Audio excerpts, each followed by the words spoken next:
Vamos lá então, iniciando o nosso estudo de hoje, o Livro dos Espíritos, livro terceiro das Leis Morais. Nós estamos no capítulo número 3, Lei do Trabalho, estudando o primeiro item, necessidade do trabalho. Nós iniciamos esse capítulo na semana passada, então eu vou fazer aqui uma recapitulação rápida das três primeiras questões, né, que nós iniciamos.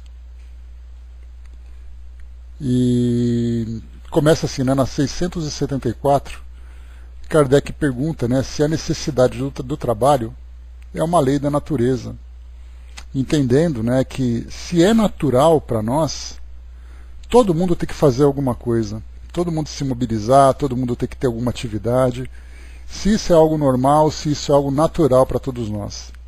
A resposta dos espíritos, que o trabalho é uma lei da natureza. E por isso mesmo é uma necessidade. A civilização obriga o homem a trabalhar mais, porque aumenta as suas necessidades e os seus prazeres, né? Então a gente, só para lembrar aqui dos comentários que nós fizemos, quando se fala sobre o trabalho, ele não fala apenas do trabalho rentável, ele fala do trabalho produtivo, né? Porque a gente imagina que trabalho significa emprego. Emprego é uma coisa, o trabalho é outra. Então, claro que o emprego exige a atividade daquele que é empregado, né?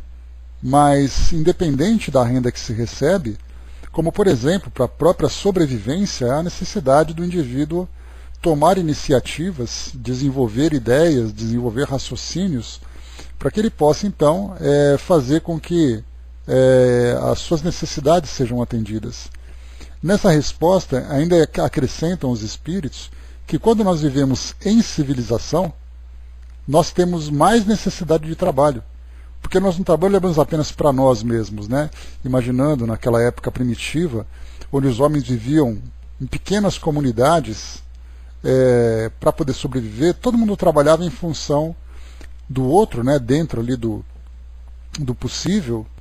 Mas quando nós começamos então a viver dentro de uma sociedade já civilizada, já desenvolvida, nós vamos percebendo então que conforme as ideias vão surgindo, tecnologias vão sendo desenvolvidas, estruturas complexas também vão surgindo, nós então vamos ocupando cada uma dessas posições. E aí então nós perguntamos, mas a tecnologia surge para exigir de nós o trabalho? Ou somos nós que trabalhamos e criamos a tecnologia? Na verdade, somos nós, através do nosso aperfeiçoamento, que vamos então tornando as nossas atividades cada vez mais complexas, exigindo de nós cada vez mais inteligência, cada vez mais capacitação.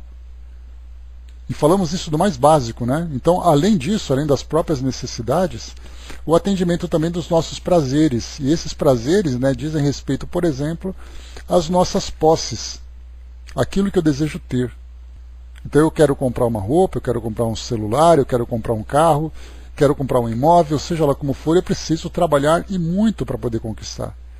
E isso para mim não é apenas uma questão de atender a minha necessidade e me trazer segurança, mas é também para mim a satisfação de um prazer dessa conquista, um prazer dessa posse, que independente de ser ou não uma imperfeição moral para nós, né, quando nós temos o prazer do apego e vivemos em função desse apego, essa não é a questão, mas o resultado daquela posse nos dá esse prazer.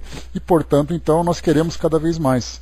Seria mais ou menos como se nós fizéssemos uma comparação com a necessidade da alimentação. A alimentação para nós, ela foi se tornando cada vez mais prazerosa. Nós fomos melhorando ali o nosso cardápio, começamos a entender ali aquela parte mais nutritiva para a nossa saúde. O nosso paladar foi se tornando cada vez mais apurado. E aí então nós nos alimentamos hoje, não apenas por obrigação, nós nos alimentamos pelo prazer de comer. Então, da mesma forma também, a posse nos proporciona um prazer semelhante. Então, quanto mais temos, mais queremos ter. Se temos alguma coisa, nós queremos alguma coisa melhor do que isso que nós temos. E isso, então, é aquele desejo quase que interminável. Nesse estágio evolutivo que nós nos encontramos, nós somos motivados por esses prazeres. Porque nós temos, então, claro que já estamos iniciando uma jornada, foi iniciando um percurso mais evoluído, que vai dizer para nós, olha, você não precisa trabalhar apenas por obrigação. Você pode também sentir prazer no trabalho. E aí então nós temos aqueles trabalhos que ou atendem a nós mesmos, né, como por exemplo alguém que tem um hobby. O hobby exige muita dedicação. Fazendo uma tradução para o português equivocada, muitas vezes, né, muitas vezes não, certamente equivocada, confunde-se, por exemplo, hobby com passatempo.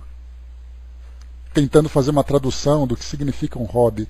Mas na verdade o hobby é um prazer que aquele que pratica sente, e ele investe recursos, ele investe esforços, investe capacitação, certo, ele trabalha para si próprio.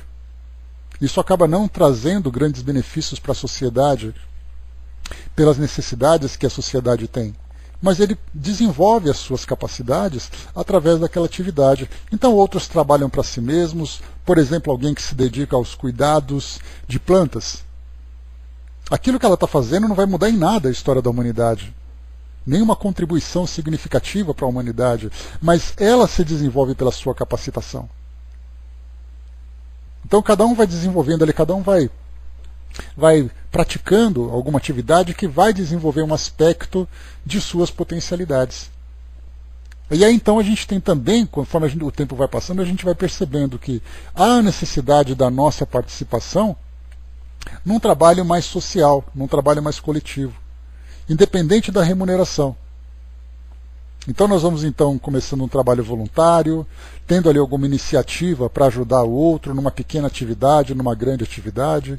Outros aproveitam a própria atividade profissional para poder trabalhar também em benefício da sociedade. Então nós vamos percebendo que nesse novo trajeto que nós vamos percorrendo, nós vamos saindo um pouco daquela nossa visão limitada e egoísta de trabalhar apenas pela obrigação, e começamos também a trabalhar pelo prazer. E aí então nós vamos tomando novas iniciativas, mostrando realmente que nós estamos alcançando um patamar mais elevado do que aquele anteriormente que nós tínhamos numa condição primitiva.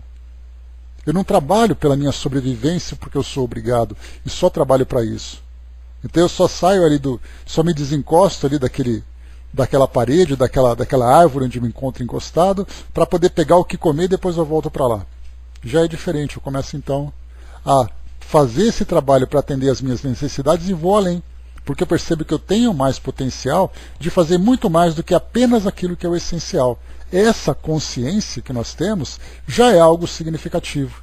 No meu próprio trabalho, por exemplo, eu faço aquilo que me cabe naquele período de acordo com a remuneração que foi combinada. Mas eu percebo, se eu posso fazer um pouco mais, por que não? Esse espírito de iniciativa é, sem dúvida nenhuma, um grande indício que mostra para nós uma conquista espiritual importante, que é a consciência de nós nos tornarmos produtivos, independente das circunstâncias. Nós nos tornamos produtivos pela oportunidade.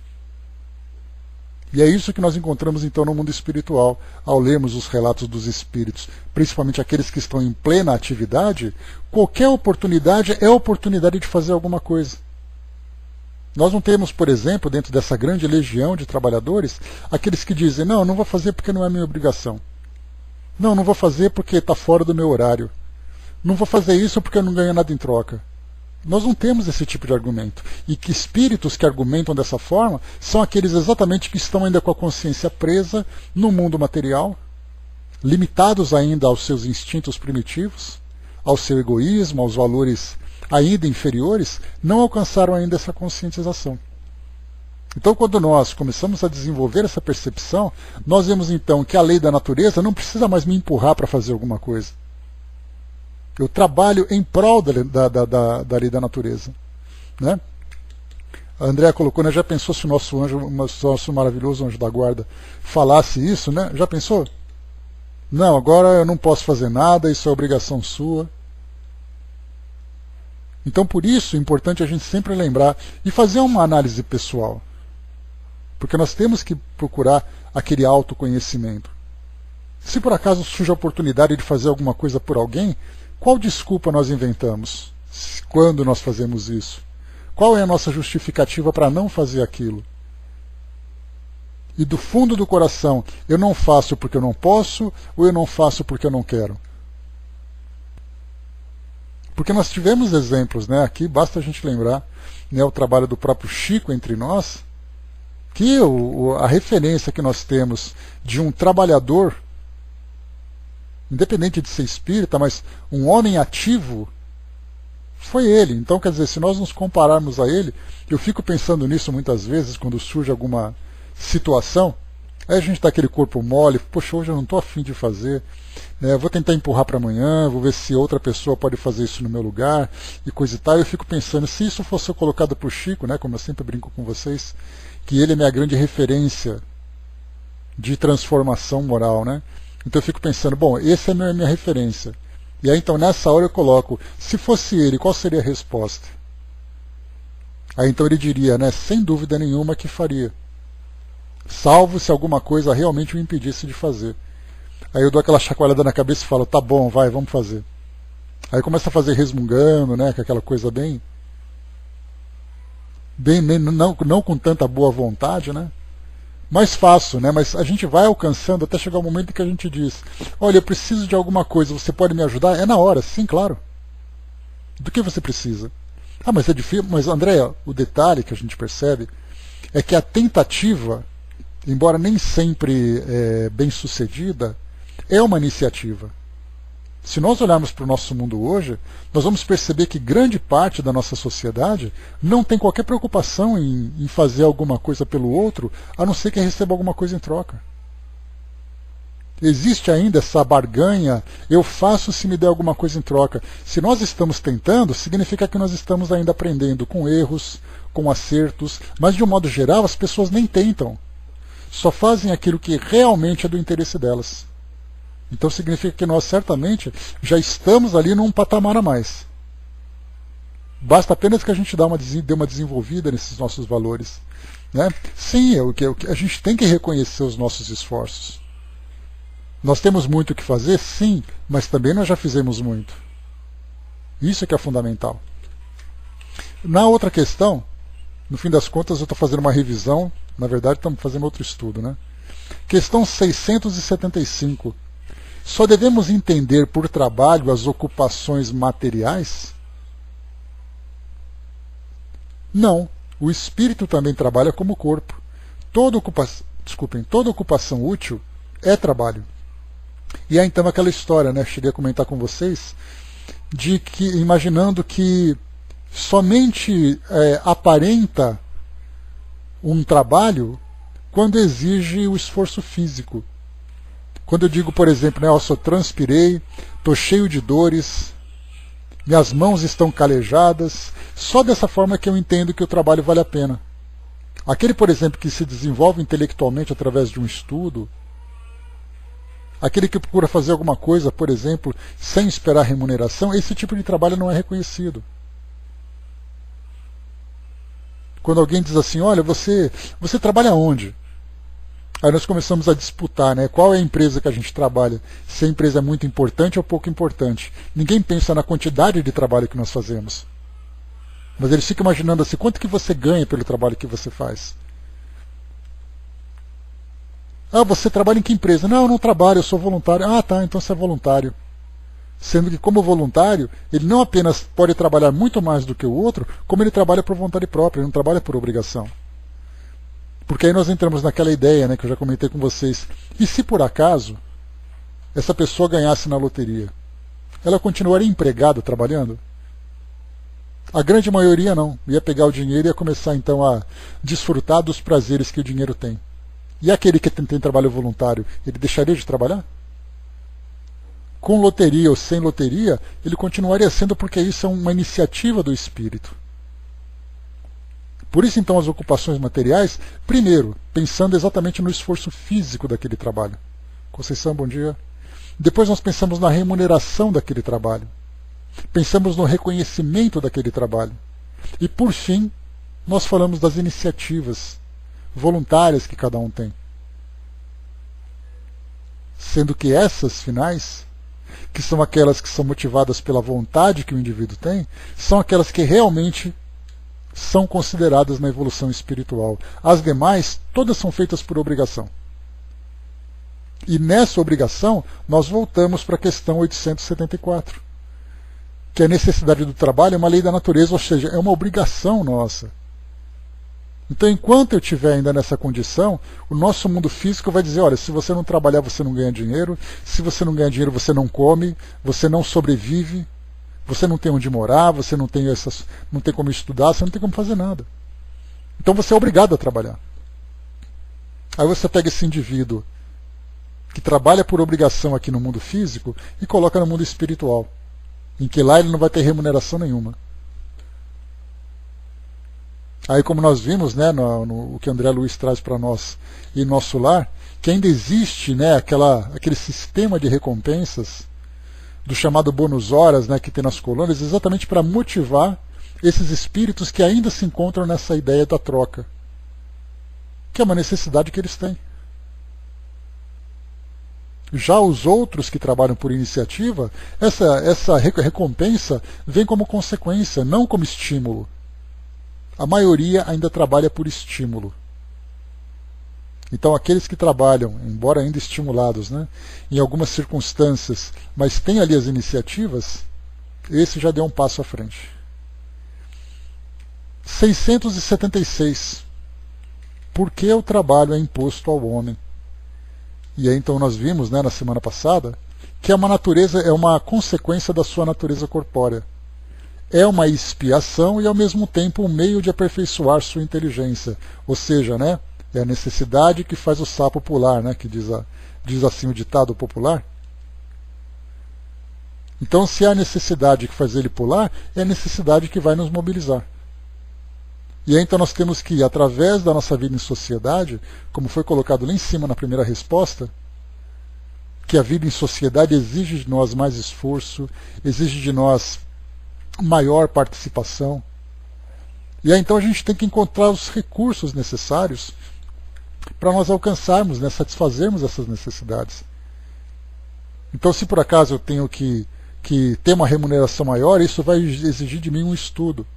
E o importante de tudo, né, isso eu tenho uma experiência própria com os meus alunos, né, adolescentes, que muitas vezes estudando matemática, estudando física, tem aquelas matérias que eles olham para mim, mas para que eu tenho que aprender isso? Muito bem, isso talvez não seja útil para você, para nada na aplicação prática da sua vida. Mas só o fato de você desenvolver o raciocínio para resolver essas situações já é para ele uma grande conquista. Que é uma conquista que exige um esforço, exige paciência, exige ali exige uma parcela de esforço que nem sempre ele está disposto a dar, porque aquilo para ele não tem interesse nenhum. Então são equações complexas, são ideias que ele tem que se concentrar, sem que isso traga nada de benefício para ele, aparentemente. Mas é exatamente o intelectual que se desenvolve nesse momento. A mesma coisa acontece, dessa comparação com os meus alunos, nas atividades profissionais que nós temos hoje. O indivíduo tem um emprego, por exemplo, né? Ali na sua profissão, vamos supor que ele se desenvolva como um profissional da área de administração. Como espírito, esse trabalho que ele fez de administração, de fazer cálculos de despesas, de analisar ali receitas, de fazer planejamentos, análises, essas coisas todas, como espírito, isso para ele vai ter pouca importância. Porque ele não vai lidar com recursos materiais no plano espiritual. Mas como espírito, o fato dele ter desenvolvido o raciocínio para encontrar essas soluções vai fazer com que essa mesma capacidade que foi desenvolvida seja aplicada também em outras situações, só que agora com aplicações morais. Nós temos aqueles que trabalham, por exemplo, um professor que ensina biologia, Dudu. E aí então, estudar biologia, estudar ali a parte das ciências e coisa e tal, como espírito, qual a vantagem disso para ele? Nenhuma, mas a iniciativa dele de ensinar, se ele é capaz de ensinar aquela matéria, ele é capaz de ensinar qualquer coisa, porque ele desenvolveu a didática, desenvolveu a ideia do do magistério. Então é isso que nós entendemos aqui, que todas essas ocupações morais que nós temos vão nos ajudando nesse desenvolvimento de encontrar soluções. O importante é o ensino, sem dúvida. Assim como importante é saber gerenciar, importante é você ter uma visão ampla de um determinado projeto, porque essas são as grandes aquisições. Porque aquilo que nós entendemos hoje, só para a gente poder ter uma ideia, aquilo que nós aprendemos hoje em termos de conhecimento profissional, daqui a 200 anos, como espíritos imortais que somos, voltamos a viver, esse conhecimento não vai ter importância nenhuma, porque tudo já vai ter mudado, se aprofundado. Muitas vezes até nos reencarnamos numa profissão diferente, num ambiente diferente, numa experiência diferente. De que adiantou então eu ter conquistado títulos, gastado anos de esforços para estudar, para conhecer e coisa e tal, se numa encarnação seguinte eu venho com uma experiência completamente diferente? O que foi guardado disso tudo? Exatamente a experiência de me capacitar, de me desenvolver. Por isso é colocado, é uma expiação, sim, porque é doloroso o esforço de você ter que se desgastar, estudar, e de você sofrer decepções, de você alcançar conquistas, ter que trabalhar todos os dias pela obrigação, é uma expiação. Mas, ao mesmo tempo, é um meio de aperfeiçoar a inteligência. Porque isso nos força, então, a encontrar essas soluções. No passado, por exemplo, quando nós encontramos as sociedades mais primitivas, na pré-história, nós tínhamos ali que o homem percebeu que ele poderia então se alimentar dos animais. E aí então ele começou a desenvolver ferramentas. Depois ele começou a desenvolver armas. Ele começou a criar armadilhas. Ele começou a se proteger. Tudo isso pela necessidade. E aí então, conforme ele foi vivendo em sociedade, exigindo mais dele, mais áreas começaram então a surgir de um trabalho coletivo, né? Então basta a gente lembrar que quando nós estudamos sobre sociedades antigas, geralmente os livros trazem ali partes do desenvolvimento da sociedade. Ou melhor, esse desenvolvimento repartido. Então ele fala como era a administração, como era a economia, como era a agricultura, o comércio, a indústria, as artes, como eram as experiências de relacionamento com outras sociedades.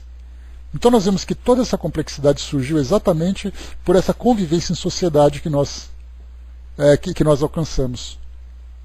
Então, muito bem, depois ele diz ainda, sem o trabalho, o homem permaneceria na infância intelectual.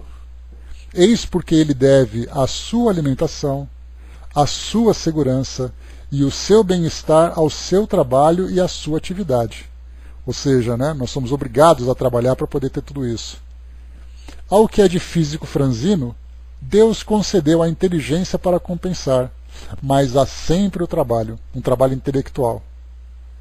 Então, mais uma vez, a gente vai mudando a nossa percepção. Aquele que trabalha fisicamente sempre se acha mais importante pelo desgaste que ele teve, pelo esforço físico que ele teve. Mas o trabalho intelectual, tão desgastante quanto, traz para o espírito outras potencialidades. Hoje nós encontramos, né, aqueles que são menos capacitados profissionalmente, geralmente fazem trabalhos braçais.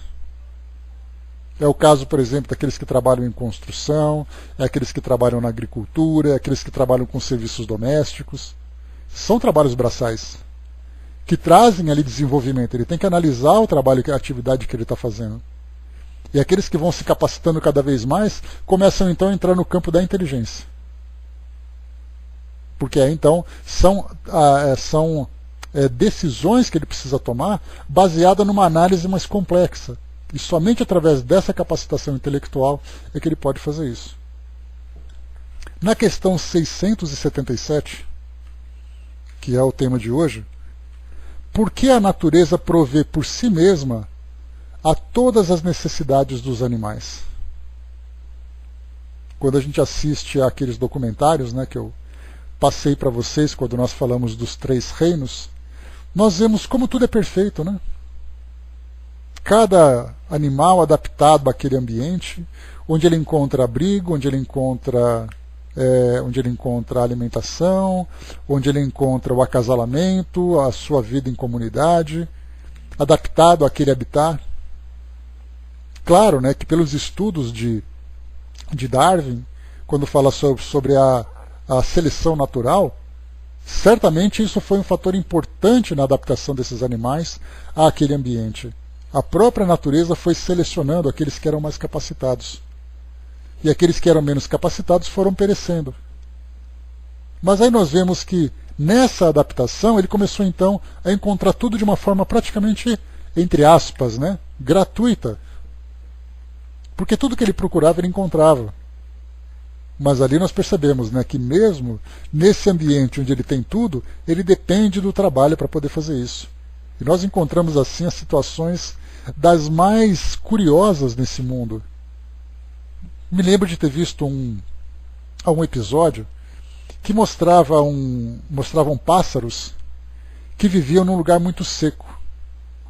E todos os dias, o macho, revezando com a fêmea, percorriam 20 quilômetros voando, chegavam numa pequena poça, encharcavam toda a pena e voltavam 20 quilômetros para poder levar essa água para os filhotes, todos os dias. E é claro, né, que lá, quando eles iam encharcar as penas deles, lá se encontravam predadores, porque sabiam que eles estavam lá. Então era aquela aventura, né? Ia para lá, voltava, e o outro tinha que ficar à espreita. Então a gente vai percebendo que o instinto, embora muito presente nessas espécies ainda primitivas, necessita do intelecto, mesmo que seja o intelecto dos mais primitivos, dos mais rudimentares. Mas ele precisa saber onde ir, como sobreviver, qual estratégia que ele precisa para poder se manter vivo, ou para poder ali se manter vivo para caça e para fugir do predador. Então a pergunta é, por que a natureza provê por si mesma a todas as necessidades dos animais? Vamos lá. Tudo trabalha na natureza. Os animais trabalham como tu. Mas o seu trabalho, o dos animais, como a sua inteligência, é limitado aos cuidados da conservação. Então é aquela inteligência limitada para aquilo que ele precisa. Eis porque, entre eles, o trabalho não conduz ao progresso, enquanto entre os homens tem um duplo objetivo: a conservação do corpo, olha aí a obrigação, e o desenvolvimento do pensamento, que também é uma necessidade e que o eleva acima de si mesmo. Então a obrigação é imposta para que ele possa se desenvolver intelectualmente e, por consequência, moralmente e também, por consequência, espiritualmente. Quando digo que o trabalho dos animais é limitado aos cuidados de sua conservação, refiro-me ao fim a que eles se propõem trabalhando. Mas enquanto, sem o saberem, eles se entregam inteiramente a prover as suas necessidades materiais, são os agentes que colaboram nos desígnios do Criador. Seu trabalho não concorre menos para o objetivo final da natureza, embora muitas vezes não possais ver o seu resultado imediato. Aqui, inevitavelmente, me lembrei das abelhas, considerada os animais mais importantes da natureza, porque por causa da sua polinização. E aí, então nós encontramos várias polêmicas, né, com a pulverização de agrotóxico na agricultura que afeta colmeias, né? As abelhas, né, fazendo ali o seu trabalho de expansão da natureza através da sua polinização, mas nós não percebemos de imediato. Nós ficamos imaginando todos os dias as abelhas indo para um lugar, voltando para outro. Mas nos esquecemos do resultado final de tudo isso. Aqui então, desse trecho, eu separei aqui aquele comentário de Miramês, que é sempre importante para o nosso aprofundamento, né, para ilustrar aqui o nosso trabalho. Ele escreveu um artigo aqui então chamado Tudo na Natureza. E ele diz assim: tudo na natureza trabalha, cada um na sua espécie, onde Deus lhe determinou operar. Embora pareça automático o movimento de vida na natureza, há inúmeros agentes de Deus impulsionando com inteligência o mourejar de todos os reinos. Árvores e animais trabalham, em sentido mais profundo, não somente para se manterem vivos. Todas as divisões da natureza laboram crescendo. Em tudo que existe, Deus depositou algo mais importante para ser despertado. Se não notarmos progresso nos animais e nas plantas, como no ser humano, é porque ele não é visível tanto quanto este último. No entanto, há uma maturação, pode-se dizer, uma fermentação da inteligência que no amanhã pode despertar convenientemente. O transformismo está na lei da natureza, na lei divina. A luz que sai do grande foco se transmuta em variadas formas, cresce no seu despertar e se divide ao infinito. O animal trabalha no seu modo de ser, e o crescimento de cada espécie vai mudando o modo pelo qual ele deve trabalhar. No princípio ele opera para garantir sua vida física, mas depois a tarefa ir se aperfeiçoando, de modo que todo o trabalho se funde e espiritualiza pelos pensamentos, que engloba todos os recursos usados até então. Olha que bacana, né? De modo que todo o trabalho se funde e espiritualiza pelos pensamentos, que engloba todos os recursos usados até então. Então é que nós vamos percebendo, né? Cada experiência que nós vamos desenvolvendo é para nós um acúmulo de conhecimento, que conforme a gente vai se espiritualizando, todo esse conhecimento na sua essência, não aquele conhecimento técnico específico, porque hoje um doutor que conquistou ali o seu doutorado, que desfruta de uma posição na sociedade e coisa e tal, no mundo espiritual aquele conhecimento para ele é tudo banal. Hoje nós temos, por exemplo, alguém que conquista o título de doutor estudando a função de uma pequena molécula numa experiência química. No mundo espiritual, qual a diferença disso? Acaba sendo inclusive uma descoberta até infantil, porque do plano espiritual a visão daquela molécula vai muito além daquela visão materialista que ele encontrou. Mas o trabalho que ele desenvolveu de estudos, o trabalho que ele desenvolveu para alcançar tudo aquilo, isso ficou guardado. O seu trabalho de pesquisa, o seu esforço, a análise que ele fez daquilo tudo, ele não vai aplicar isso na molécula no plano espiritual. Mas a experiência que ele ganhou através dessa conquista vai ser aplicada em algo cada vez mais complexo, cada vez mais profundo e cada vez também mais espiritualizado. E continua. Espera aí, só um instantinho, pessoal. Rapidinho, só um instantinho. Por isso, então, pessoal, esse trecho aqui colocado por Miramês, né? Quando ele diz assim, então, que com o tempo o trabalho se funde e espiritualiza pelos pensamentos, que engloba todos os recursos usados até então. Trabalhamos pensando, trabalhamos olhando, trabalhamos falando e trabalhamos fazendo. As modalidades são inúmeras. Cada vez mais podemos glorificar a Deus pelo labor mais perfeito. Olha que bacana, né? Cada vez que nós trabalhamos com mais dedicação, com mais amor, com mais esforço e com mais perfeição, mais nós glorificamos a Deus. Vendo-lhes a fé, Jesus disse ao paralítico: Homem, estão perdoados os teus pecados. Uma passagem de Lucas, capítulo 5, versículo 20. A fé se acumula na consciência pelo trabalho no bem. Logo é fruto do trabalho na lavoura da mente. Desta forma, ele limpa as faltas cometidas e é a fonte do trabalho para a cura de todas as enfermidades das criaturas. Tudo na natureza acumula vida e experiências, de modo a enriquecer o campo de vida da alma. Não percamos tempo. Aproveitemos todos os ensejos que vierem a aparecer em nossos caminhos, pois essas oportunidades passam e, se não as aproveitamos, ficamos às margens do caminho esperando que venham outras. Valorizemos o trabalho, seja qual for. Façamo-lo com amor, para que a alegria cresça em nossos corações. Forcemo-nos no esquecimento de todas as ofensas e amemos a Deus em tudo que sentimos.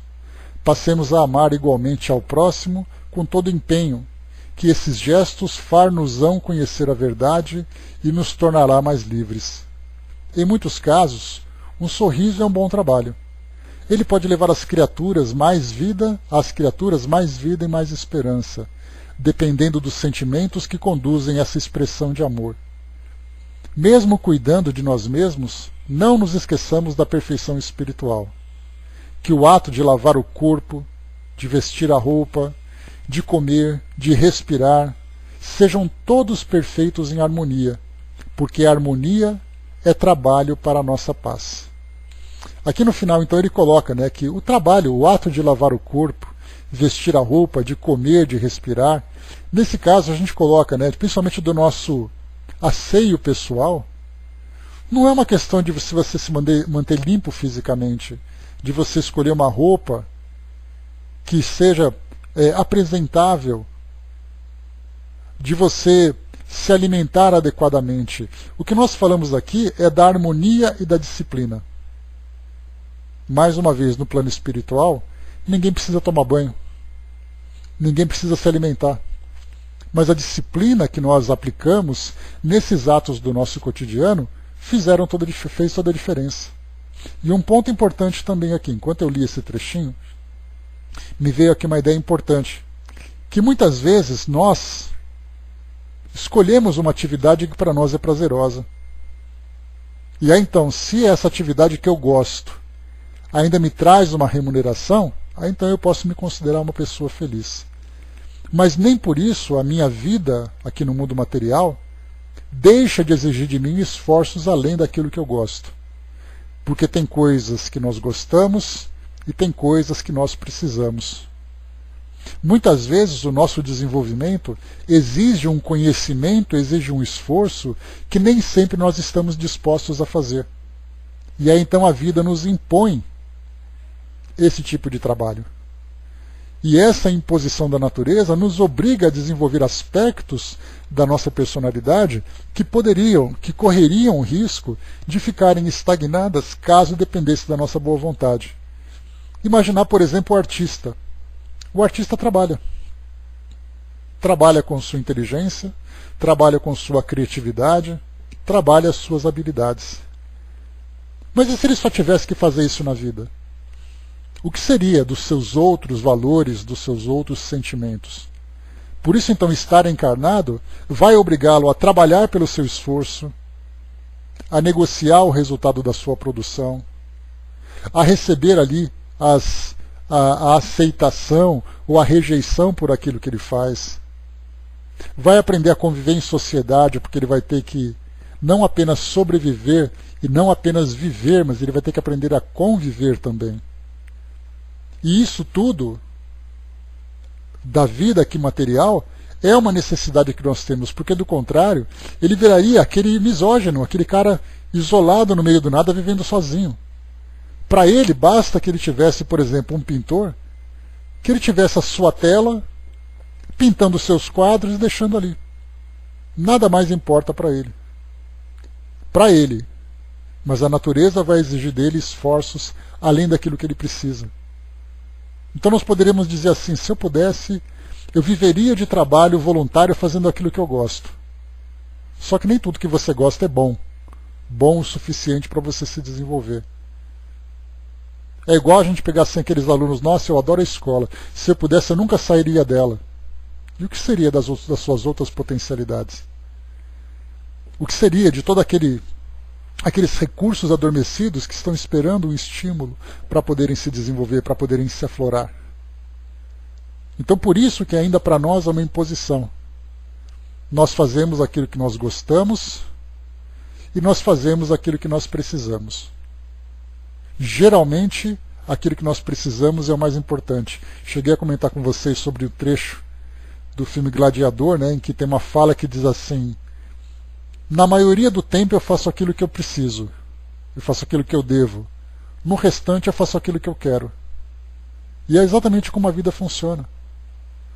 Não foi esse o sentido que foi dita essa frase, mas é exatamente como a natureza pensa. Primeiro ela nos obriga a fazer o que é preciso fazer.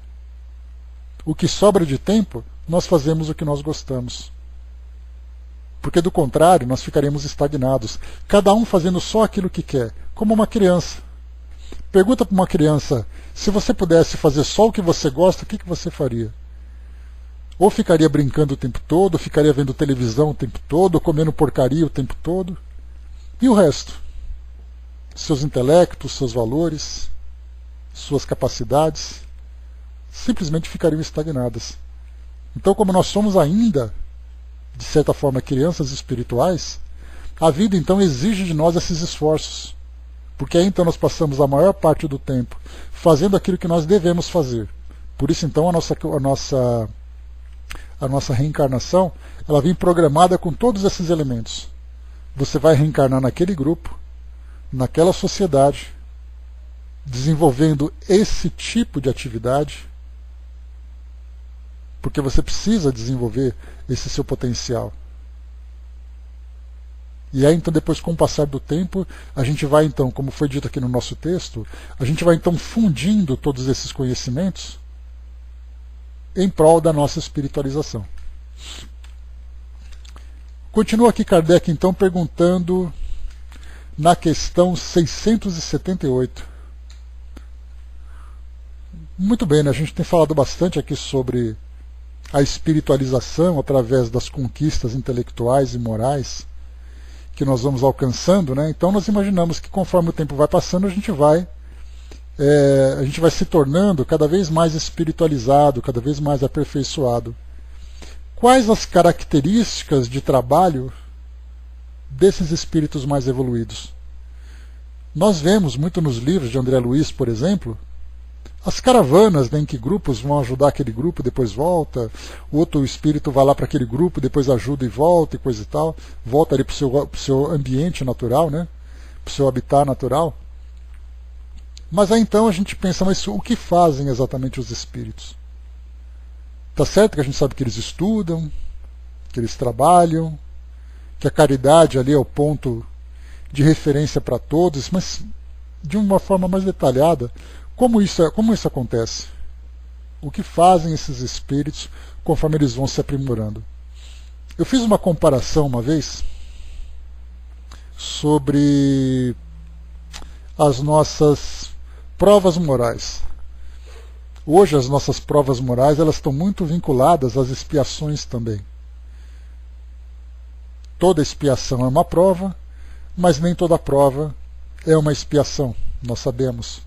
Mas aqui no nosso mundo as provas morais elas são bastante dolorosas ainda para nós. Porque são realmente provas, são testes de caráter muito difíceis de serem vencidos. Difíceis, não impossíveis, né? Porque nós escolhemos exatamente ali, conforme é dito, né? A nossa cruz, ela é exatamente na medida que nós podemos carregar, sabemos disso. Mas aí então nós pensamos nos espíritos que vão evoluindo. Como, por exemplo, Joana de Ângeles, Emmanuel, Dr. Bezerra de Menezes, dentre outros grandes nomes no nosso meio. Esses espíritos já são perfeitos? Não. Estão se aperfeiçoando cada vez mais. Eles também têm as suas necessidades de provas? Sim. Porque são as provas que vão realmente mostrando para nós as nossas capacidades e as nossas conquistas. Mas aí vem aquela pergunta curiosa, qual será o tipo de prova, por exemplo, que o Dr. Bezerra de Menezes esteja vivenciando? Nós sabemos as nossas provas, né, mais ou menos, né? É a prova da tolerância, é a prova contra a preguiça, é a prova contra a maledicência, a crítica, as viciações que nós temos ainda. São aquelas provas para aqueles elementos mais primitivos que nós temos que viver. Mas e o Dr. Bezerra de Menezes, o Chico, por exemplo, que desencarnou, qual será a prova dele? Não, mas sabe o que acontece, Andréia? A gente lembra que para nós ainda a vivência dessas experiências morais elas ainda estão num nível muito grosseiro. Porque nós vivemos, por exemplo, uma prova do egoísmo, é porque é um egoísmo, aquele egoísmo que machuca, aquele egoísmo que causa sofrimento para nós e para os outros, né? Esses espíritos mais elevados, eles também têm provas morais a viver. Provas morais, por exemplo, também relacionadas com o egoísmo, só que num nível muito mais sutil. É a prova, por exemplo, de serem caridosos, de serem generosos, de serem pacientes. Só que cada vez mais sutil conforme eles vão se elevando. Nas viciações, por exemplo, provavelmente já superaram todos. Mas enquanto se fala sobre caridade, imaginando que Jesus é a caridade máxima, como é que nós podemos imaginar a dificuldade que o Dr. Bezerra de Menezes tenha dentro do campo da caridade? Nós não conhecemos, mas os espíritos estão em pleno aperfeiçoamento. Tanto que eles dizem, né, perfeito só Jesus. Isso quer dizer, se Jesus é perfeito dentro das criaturas, como espírito puro que ele era, qual as dificuldades dos espíritos que não são perfeitos, por mais elevados que eles sejam? Imaginarmos, por exemplo, né, a irmã veneranda, que nós conhecemos lá de nosso lar, um espírito de alto quilate, qual a dificuldade que aquele espírito tem? Qual a imperfeição que esse espírito tem? Que certamente tem, porque do contrário, ela seria a mesma que Jesus. Como ela não é, significa que ela está um pouco abaixo. Estando um pouco abaixo, que abaixo é esse que ela tem? Olha, Andréia. E aí então, Kardec pergunta aqui, né? Nos mundos mais aperfeiçoados, o homem é submetido à mesma necessidade do trabalho? Então, quando eu falei dessa comparação de provas, que nós temos provas ainda relacionadas com a nossa vivência nesse estágio primitivo. Esses espíritos mais elevados têm provas relacionadas com a sua condição. E os nossos trabalhos? Os nossos trabalhos ainda exigem de nós esforços para desenvolver essas potências ainda muito rudimentares. E esses espíritos mais elevados também têm trabalhos que vão desenvolver neles potencialidades mais elevadas. Mas nesses mundos elevados, vamos ver aqui então, a natureza do trabalho, ou seja, o tipo de trabalho que eles vão desenvolver, é relativa à natureza das necessidades. Quanto menos necessidades materiais, menos material é o trabalho.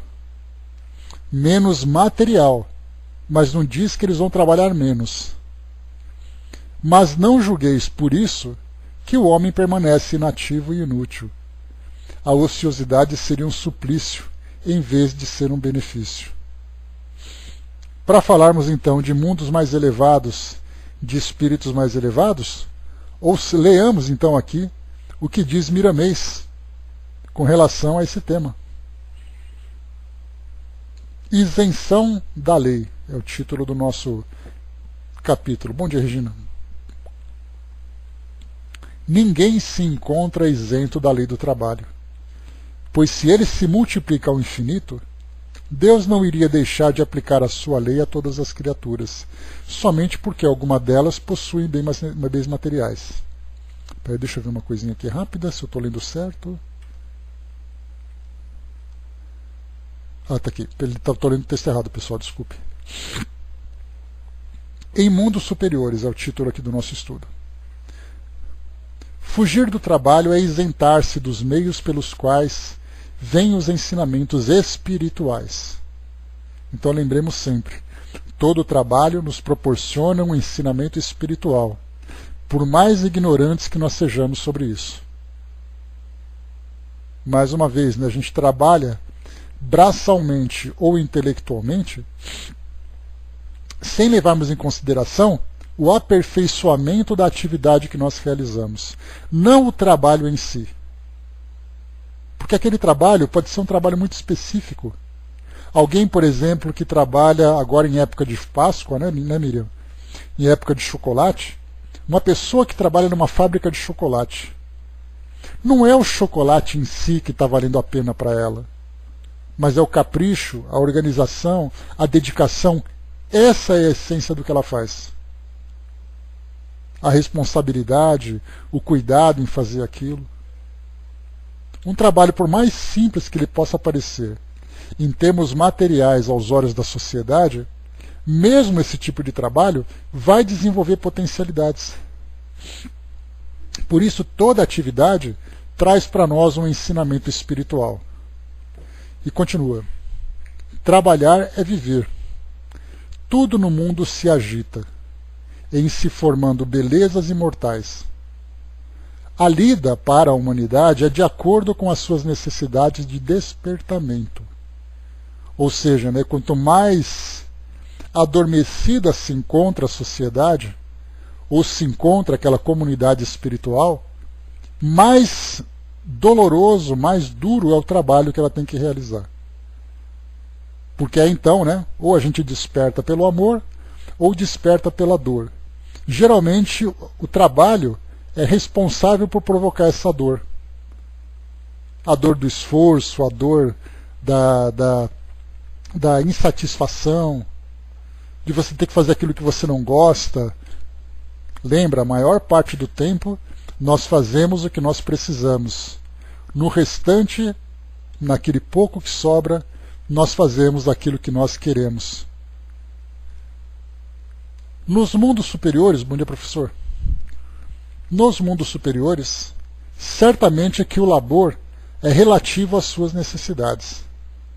O trabalho obedece ao progresso das criaturas de Deus e, mesmo que queira, o espírito jamais deixará de trabalhar. Ou seja, mesmo que nós, olha, eu não quero saber, eu tô aposentado, não quero fazer mais nada da vida, mas a vida vai fazer com que ele trabalhe mesmo assim. Ele vai ter que trabalhar pelo seu sustento, ele vai ter que trabalhar pela sua comida, ele vai ter que trabalhar pela organização daquilo que ele faz. A vida toma essas providências. Então, mesmo que queira, o espírito jamais deixará de trabalhar. Até seus corpos, em todas as faixas que lhe compete existir, estão em pleno movimento, clarificando cada vez mais o roteiro do seu Senhor, que é a alma que os ocupa. Sendo o espírito criação de Deus, como concebê-lo na sua estrutura mais íntima, sem movimento ativo? Deus é luz, e luz é dinamismo estuante que se irradia em todas as direções, dando e levando vida para todos os lados.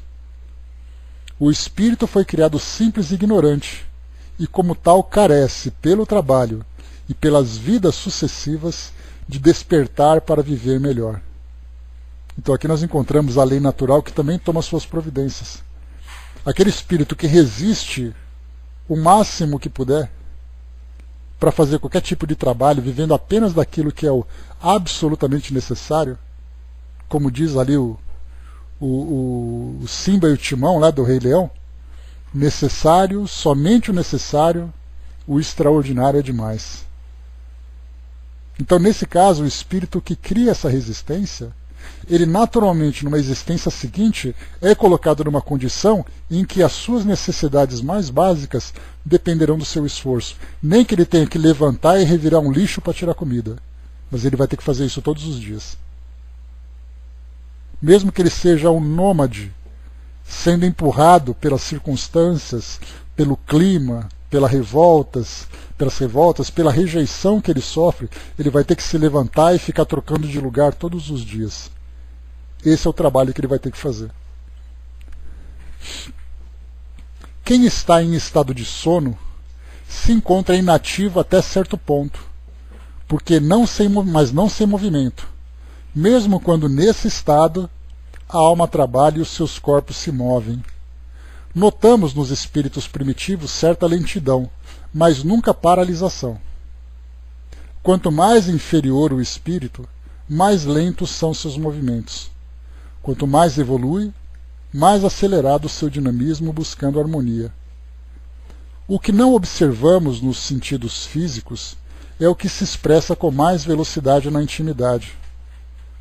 Vejamos bem o éter cósmico, esse hálito de Deus, como podemos chamá-lo, essa luz cósmica cuja velocidade ainda não pode ser medida por ultrapassar o próprio pensamento dos espíritos, por ser o pensamento de Deus que a tudo interpenetra, e que Ele mesmo criou por amor.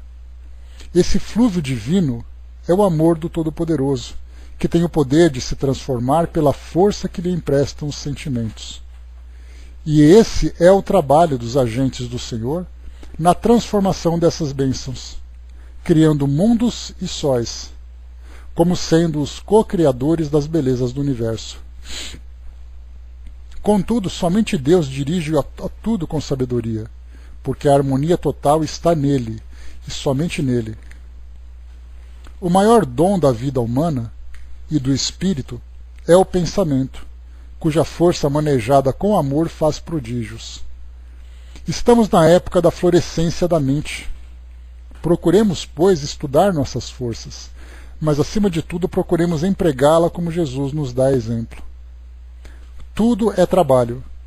Não devemos querer trabalhar fora das nossas possibilidades de operação, nem remontar a retaguarda.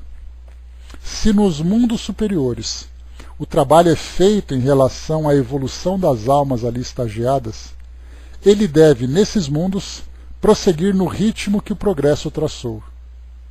Não obstante, nos mundos inferiores, onde as provas são mais duras para as almas, o trabalho é mais grosseiro, mas deve ser encarado como dever.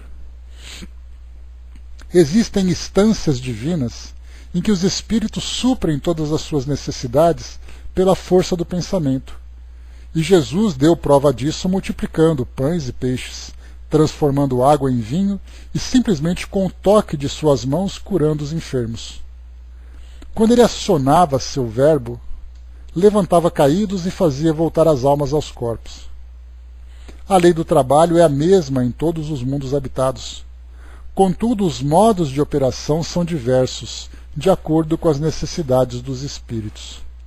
Essa é a justiça de Deus, mostrando seu amor em toda parte. Compreendamos, pois, que devemos estudar as leis de Deus na profundidade a que nos cabe aprender. Discutir sobre quem está certo é perda de tempo, dentro do tempo que nos chama à compreensão. Trocar ideias com carinho é função da alma que deseja elevar-se acima da ignorância. O trabalho é Deus nos chamando a servir. Eis então aqui a colocação de Miramês sobre os mundos superiores. As atividades então se desenvolvem de acordo com o ambiente e de acordo com as necessidades dos espíritos. Próxima questão, 679. O homem que possui bens suficientes para assegurar sua subsistência está liberto da lei do trabalho? Ou seja, eu tenho um patrimônio que assegura toda a tranquilidade que eu preciso para viver bem. Eu estou isento do trabalho por causa desse patrimônio que eu tenho, que eu herdei ou que eu acumulei, ou que eu ganhei? No caso, por exemplo, daqueles que são beneficiados com prêmios de loterias, etc. Do trabalho material, talvez, mas não da obrigação de se tornar útil na proporção de seus meios, de aperfeiçoar a sua inteligência ou a dos outros, o que também é um trabalho. Se o homem a quem Deus concedeu bens suficientes para assegurar sua subsistência não está obrigado a comer o pão com o suor da fronte, a obrigação de ser útil a seus semelhantes é tanto maior para ele, quanto a parte que lhe coube por adiantamento lhe der maior lazer para fazer o bem.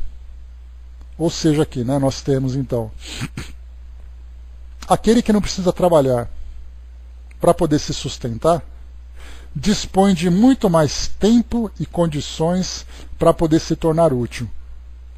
Isso seria na teoria. Na prática é diferente. Porque, embora todos nós tenhamos a ideia de Deus, a ideia de continuidade da vida, seja lá em que condições e que características forem, de acordo com cada filosofia, nós temos aquela ideia que tudo aquilo que eu fiz e eu ganhei, eu mereci. Então eu não devo satisfação para ninguém. Aquilo que é meu, eu faço o que eu quero. E cada um que viva de acordo com aquilo que plantou. Essa é uma visão que nós temos muito materialista, apesar dessa crença em algo além da vida material.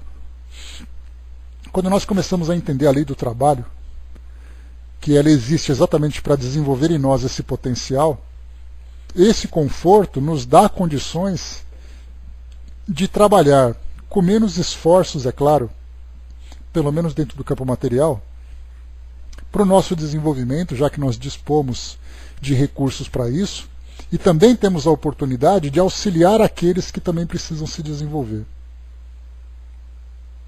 E é uma situação difícil essa, né? Porque nós pensamos sempre, aquela história que eu comento com vocês, que todos nós espíritas temos aquela ideia, né? Se eu ganhasse na loteria, eu criaria uma fundação, e essa fundação então ajudaria milhares de pessoas. Aí eu ganho na loteria. Aí eu vou dizer assim, bom, eu vou criar a fundação ano que vem. Esse ano eu tenho bastante coisa para fazer para mim ainda que eu não tive. Aí eu começo a fazer e tudo mais. Aí a fundação que vira apenas uma associação. Aí dessa associação eu acabo adiando, aí vira só uma doação que eu faço mesmo e tudo se resolve. Então nós temos esse princípio nobre até que nós não sejamos provocados pela ambição, que é uma das imperfeições morais que nós temos que aperfeiçoar nessas condições que nós estamos ainda. Então aquele que não possui, aquele que possui esses recursos para poder se sustentar, e nós não falamos necessariamente de um grande patrimônio, não. Nós falamos daqueles que simplesmente têm ali, né, no caso de um benefício que ele recebeu, de uma aposentadoria que ele conquistou, de um prêmio que tenha ganhado também, não importa. Algo apenas ali o suficiente para poder organizar a sua vida, colocar as coisas em ordem. E aí então nós falamos, né, que até mesmo nessas condições de aposentadoria, que é essa visão geral que nós temos, né, já trabalhei suficiente na minha vida, não preciso fazer mais nada, então agora eu vou receber para ficar descansando. E de fato ele fica descansando, só que na verdade ele fica paralisado. Porque o espírito continua ainda em condições de trabalhar. E é por isso que nós encontramos também, como nós já conversamos sobre isso, a quantidade de patologias que surgem em pessoas que se aposentam. E surgem porque elas deixam de praticar qualquer tipo de atividade produtiva, porque ela se acha no direito de não fazer mais nada, porque ela já fez o suficiente. E aí então nós vemos um reflexo, porque ele passou a vida dele trabalhando por essa obrigação. Depois dele não ter mais essa obrigação, ele para de fazer o que ele estava fazendo.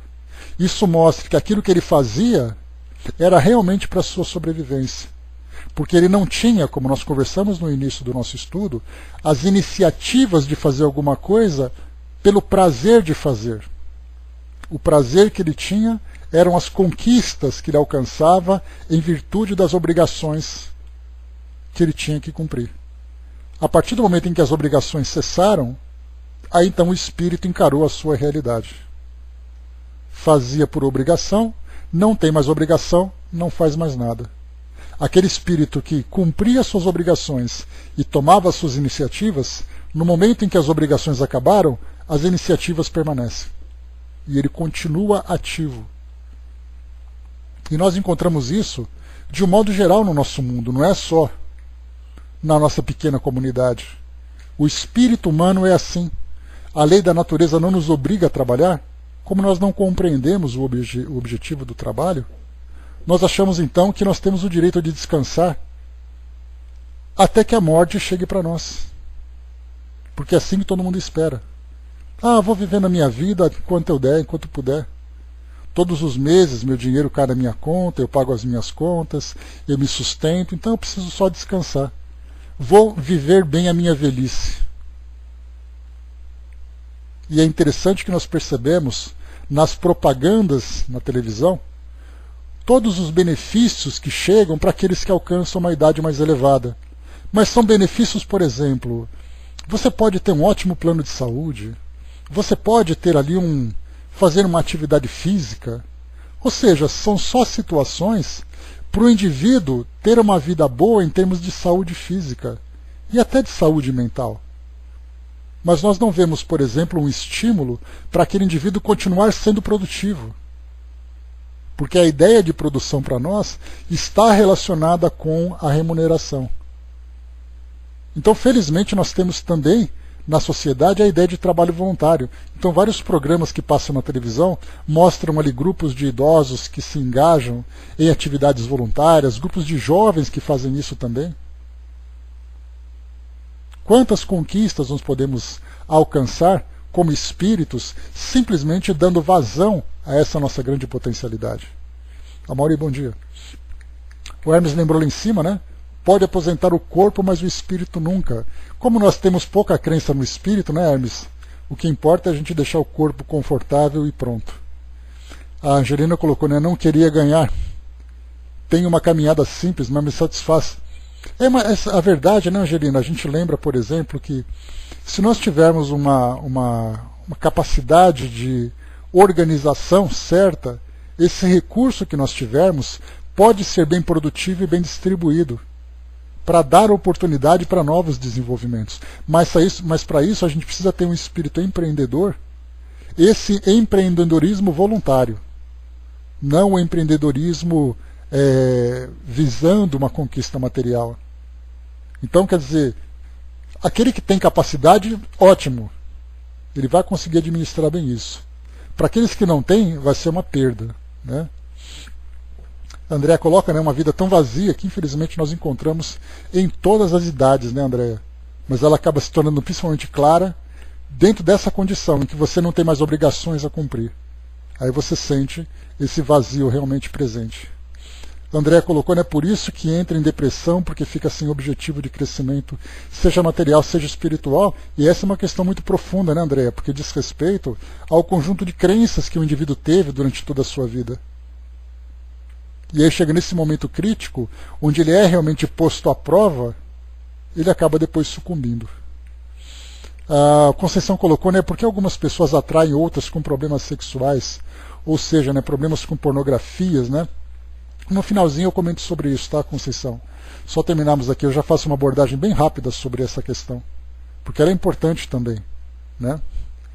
A Angelina colocou, né, o trabalho para mim é um lazer, principalmente voluntário. É aquela história, né, Angelina?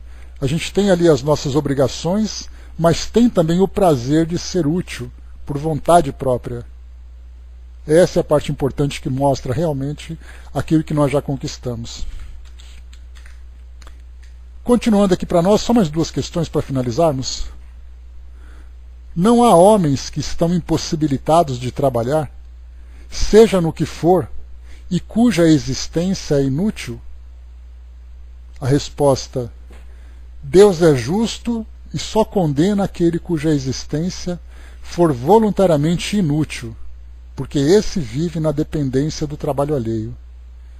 Ele quer que cada um se torne útil na proporção de suas faculdades. Então, claro, né, quando nós já chegamos a falar sobre isso em outra oportunidade,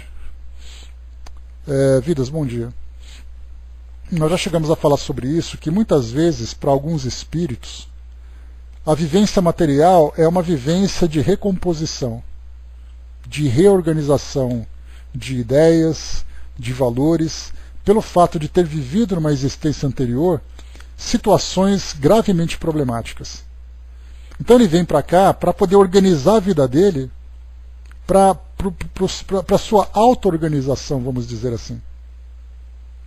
Então exigir desse espírito que traz tantos conflitos, tantos desequilíbrios, que se dedique a algo além da sua capacidade, não é algo que nós podemos fazer.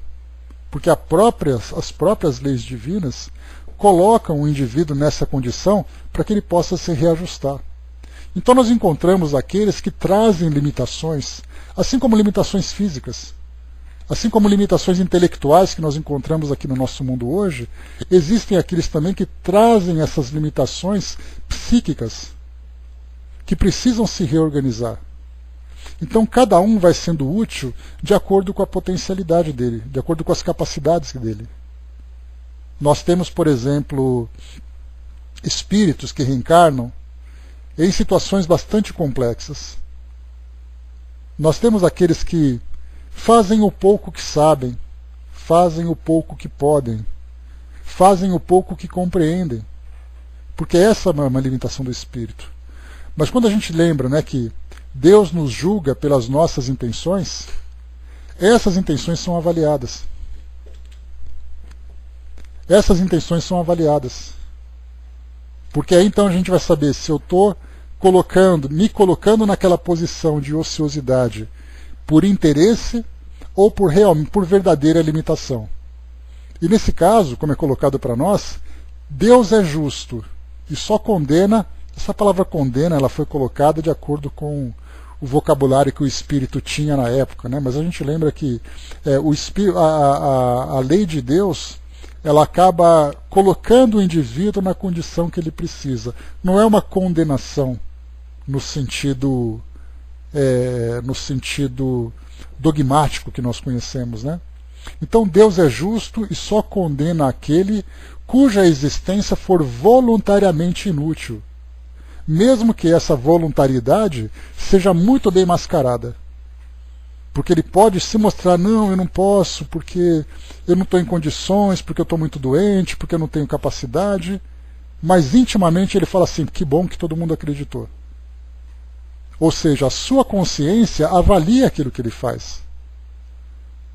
Então, há homens, como pergunta Kardec, que estão impossibilitados de trabalhar, seja no que for, e cuja existência é inútil.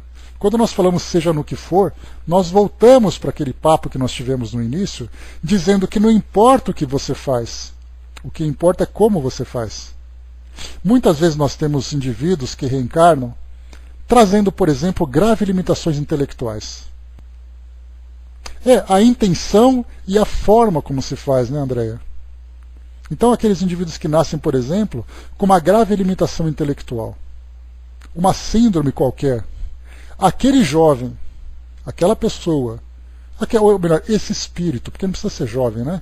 Esse espírito, que apesar da sua limitação, por exemplo, auxilia num trabalho doméstico, não importa se ele está lavando louça, se ele está varrendo o chão. O que importa é o espírito de iniciativa que ele tem de fazer aquela pequena atividade apesar de suas limitações. Então o espírito, quando ele demonstra essa iniciativa, essa capacidade de iniciativa, de boa vontade, isso é o que ele leva de benefício para o seu crescimento espiritual. Porque vai dizer, não, mas ele não pode trabalhar porque ele é uma pessoa muito doente, uma pessoa muito limitada, uma pessoa que não tem recursos. E aí começamos então a procurar os impedimentos. Mas depois nós temos que avaliar também quais são as condições e capacidades que ele tem de realmente ser útil. Então todos nós, de um modo geral, podemos fazer alguma coisa, por menor que seja. E seremos, conforme colocado aqui no texto, condenados se nos tornarmos voluntariamente inúteis. Porque aí nós vivemos na dependência do trabalho alheio. Para finalizarmos, Kardec traz aqui uma resposta, uma questão relacionada agora, relacionada com as questões familiares, né? A lei da natureza impõe aos filhos a obrigação de trabalhar para os pais? Certamente, como os pais devem trabalhar para os filhos. Eis porque Deus fez o amor filial e do amor paterno um sentimento natural, a fim de que por essa afeição recíproca os membros de uma mesma família sejam levados a se auxiliarem mutuamente. É o que com frequência não se reconhece em vossa atual sociedade. Nós já estudamos essa questão lá no Evangelho segundo o Espiritismo, no amai vossos pais, amai vossas mães e vossos pais. Ou vossos pais, vossas mães, me esqueci o título. Mas naquele capítulo trata exatamente isso. O amor paternal, o amor filial, os cuidados que os pais devem ter com os filhos, e depois os filhos terem com os pais. Aí, analisando tudo aquilo, a gente lembra, né, que aqueles que deixam de cumprir essas responsabilidades responderão por aquilo que deixaram de fazer. Mas também é lembrado que cabe a Deus julgar aqueles que deixaram de cumprir suas obrigações. Porque tem aquela história, né? E aqueles pais que deixaram de cuidar dos filhos? Os filhos devem fazer aquilo que lhes cabe. E a Deus cuidar daqueles que deixam de fazer o que é da sua competência. Então já tratamos desse assunto outras vezes, né? Então está explicado aqui. Então, pessoal, encerrando por aqui o nosso encontro de hoje, finalizamos aqui então esse primeiro item, necessidade de trabalho. Nós todos temos a necessidade do trabalho como forma de aperfeiçoamento, como forma de aprimoramento dos nossos valores, das nossas capacidades, das nossas habilidades. No próximo, no item número 2, nós falaremos sobre o limite do trabalho e o repouso. Também um tema bastante relacionado com essa nossa realidade. Qual o limite do trabalho e quando eu mereço o repouso? Trataremos desse assunto, então, no nosso próximo encontro. Então, finalizando por aqui o nosso estudo de hoje, espero que tenha sido reflexivo para nós sobre essa questão, né, do trabalho, falar sobre a nossa forma, a forma como nós encaramos o nosso trabalho, né, a forma como nós nos relacionamos com os compromissos que nós temos. Primeiro as obrigações, os deveres,